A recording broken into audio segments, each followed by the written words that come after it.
محب وطن ہے۔ میں نے کہا کیسے محب وطن ہے؟ کہتا ہے جی وہ بہت بڑے اسٹیڈیم میں جہاں ہزاروں لوگ آتے ہیں وہاں کھڑا ہو کے قومی ترانہ پڑھا ہے۔ میں نے کہا تجھے منافق کا نہیں پتا، یہ تو قومی ترانہ ہے، منافق تو پیچھے کھڑے ہو کر فرض نمازیں پڑھ رہے تھے۔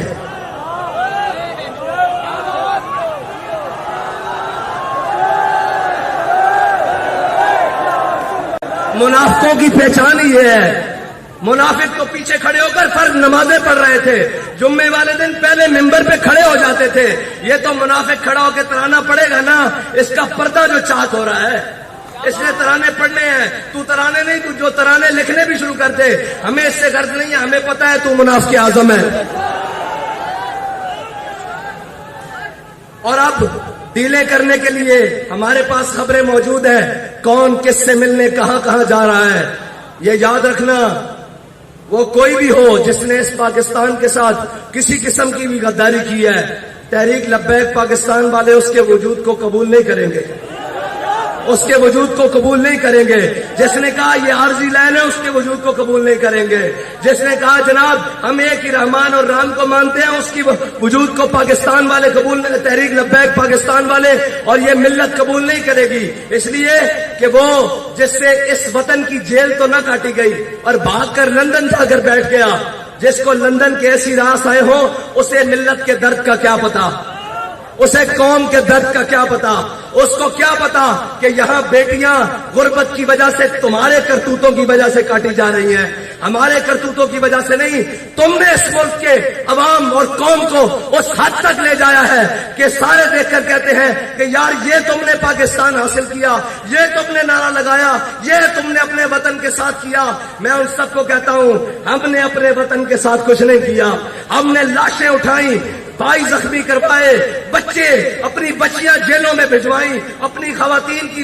جناب گھروں کی چادر اور چاردار دیواری کی پامالی کی، لیکن اپنے پاکستان کے خلاف ایک حرف نہیں بولا، ایک سوچا بھی نہیں، بلکہ یہ کہا کہ اوئے یہ پاکستان ہمارا ہے، یہ پاکستان ہمارے بڑوں نے بنایا ہے۔ ابھی فی الحال یہ کچھ جناب وہ چند ناہنجاروں اور غداروں کے ہاتھ میں ہے، لیکن یہ یاد رکھنا وہ کہہ گئے ہیں نا کہ منزلیں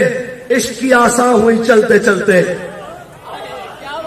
آپ کو اس لیے زیادہ چلاتے ہیں تاکہ آپ کو اندازہ ہو جائے، اور جب آپ کے ہاتھ کوئی چیز آئے، اس حکومت کی یا اس جناب ریاست کی کوئی ذمہ داری آئے، تو آپ کو احساس ہو کہ ہم کیسے چلتے چلتے اس منزل تک پہنچے ہیں، آپ کو اس چیز کا احساس رہے کہ ہم نے کتنی مشکلوں سے جا کر وہ چیز حاصل کی ہے۔ ان کو کیا پرواہ ہو ان کے کون سے بچے لٹے ہیں، ان کے کون سے قافلے لٹے ہیں، ان کو کیا پرواہ ہو،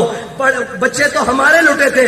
جناب خاندان تو ہمارے کٹے تھے، اور جناب ٹرینیں تو بھر کر ہمارے سروں کی آئی تھی۔ یہ تو آئے اور امریکہ نواز بیٹھ کر آ کر، کوئی برطانیہ نواز، کوئی امریکہ نواز، کوئی انگلستان نواز، کوئی فرانس نواز، وہ آ کر ہمارے پر حکمران بن گئے۔ یہ درد تو ہمیں ہے نا، یہ درد کو مزید بڑھانے کے لیے منزل عشق کی آساں ہوئی چلتے چلتے، منزل عشق کی آساں ہوئی چلتے چلتے، اور چمکا تیرا نقشے کفے پا آخر شب، اور چمکا تیرا نقشے کفے پا آخر شب۔ اور یہ یاد رکھنا منزلیں انہیں کو ملتی ہیں جو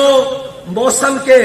اور گرمی اور سردی کا اور جو خزاں بہار کا انتظار نہیں کرتے، جو موسم کی سختی اور جناب گرمی کا نہ کرتے ہیں، شکایت کرتے ہیں، نہ موسم کی سختی اور گرمی کو جناب کو جانتے ہیں، ان کے لیے کہتا ہے شاعر کے سردی اور گرمی کے عذر نہیں چلتے، سردی اور گرمی کے عذر نہیں چلتے، سردی اور گرمی کے عذر نہیں چلتے، موسم دیکھ کے صاحب عشق نہیں ہوتا۔ سردیوں کے رسول اللہ لبیک لبیک لبیک یا رسول اللہ لبیک لبیک لبیک یا رسول اللہ لبیک لبیک لبیک یا رسول اللہ لبیک لبیک لبیک یا رسول اللہ لبیک لبیک لبیک یا رسول اللہ لبیک لبیک لبیک یا رسول اللہ لبیک لبیک لبیک یا رسول اللہ۔ موسم دیکھ کے صاحب عشق نہیں ہوتا، فیض آباد کی ٹھنڈی راتیں ہوں یا حبس کی گرم ترین اور گھٹن والی راتیں ہوں، تحریک لبیک پاکستان والے اپنی منزل کی جانب چلتے چلتے آسانیاں اور جناب مشکلیں دیکھ کر رک نہیں رہے، بلکہ وہ اپنی منزل کے جانب جا رہے ہیں. اور انشاءاللہ اگر آپ اور میں اخلاص کے ساتھ کام کرتے رہے تو جو انہوں نے 75 سال اس وطن عزیز پاکستان کے ساتھ کیا ہے، اس کا کفارہ اگلے 25 سال میں ہو سکتا ہے. اگر تم اور میں وفادار رہے اس وطن کے ساتھ، اگر قوم نے اپنی آنکھیں کھول لی تو انشاءاللہ، ویسے بھی ہمارے شاہ صاحب کہا کرتے ہیں کہ یہ خطہ ایسا ہے 100 سال نہیں نکالتا. یہ خطہ وہ ہے جو 100 سال نہیں نکالتا. 75 تو نکال گیا ہے، 25 انشاءاللہ تحریک لبیک والے نکالیں گے. اس کے لیے محنت درکار ہے، اس کے لیے خون پسینہ کرنے کے لیے اور جناب اپنی جاں فشانی کے ساتھ کام کرنے کے لیے وقت درکار ہے. اور کسی ملامت کرنے والے کی ملامت نہیں سننی، کسی ڈرانے والے کا ڈر نہیں سننا، اور جناب کسی کی بھی بات اپنے کانوں تک نہیں پہنچنے دینی. اس لیے کہ ہمارے علامہ صاحب فرما گئے ہیں، غیرت بڑی چیز ہے جہانے تگو دو میں پہناتی ہے درویش کو تاج سر دارا. وہ لوگ جو آج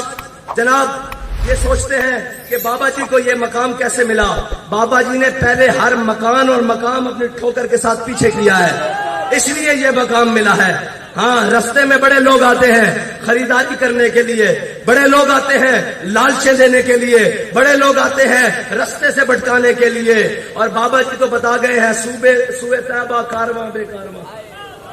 ہاں جی، ہماری منزل طیبہ کی گلی ہے اور طیبہ کا نگر ہے اور طیبہ کا نظام ہے، اور کسی منافق سے اور کسی جناب 2 نمبر کی باتوں میں آپ نے نہیں آنا، بلکہ اپنی منزل کی طرف مضبوطی سے قدم بڑھانے ہیں. اور ان کو بتانا ہے کہ یہ جو کہہ رہے تھے نا کہ جناب ہم امریکہ کے خلاف آزادی کی جنگ لڑ رہے ہیں، تم نے انگریز کے خلاف آزادی کی جنگ نہیں لڑی. تمہارے بڑوں نے انگریزوں سے جاگیریں لی اور انگریزوں کے خلاف ہمارے بڑوں نے آزادی کی جنگ لڑی 1857 سے لے کے 1947 تک. اور وہ ایسی تاریخ رقم کی جسے انگریز آج بھی زخم چاٹتا ہے کہ وہ پگڑیوں والے، وہ جناب قلم سے خط لکھنے والے، وہ قلم سے فتویٰ لکھنے والے، وہ انگریز کہتا ہے میری حکومت کے درمیان اس برے صغیر کے اوپر جو سب سے بڑی رکاوٹ تھے وہ مدارس کے مولوی تھے، اس لیے وہ مدرسوں کے خلاف ہیں. آج بھی جو دین کے خلاف بات کرے تو تم سمجھ لیا کرو کہ یہ اسی انگریز کی اولاد ہے جس کو ہم سے ڈر ہے. اور ہم سے ڈرنے والے یہ یاد رکھیں کہ ہمارے اندر کوئی تمہارے لیے نرمی نہیں ہے، اور ہمارے پاس نظریہ بڑا صاف ہے اور بڑی کھلی بات ہے. جو حضور کا غلام ہوگا وہ ہمارا امام ہوگا، لیکن جو ان سے بیگانہ ہوگا ہماری جوتی بھی اس سے مہنگی ہے، ہماری جوتی کے ساتھ لگنے والی خاک بھی اس سے مہنگی ہے انشاءاللہ. بس اتنی بات ہے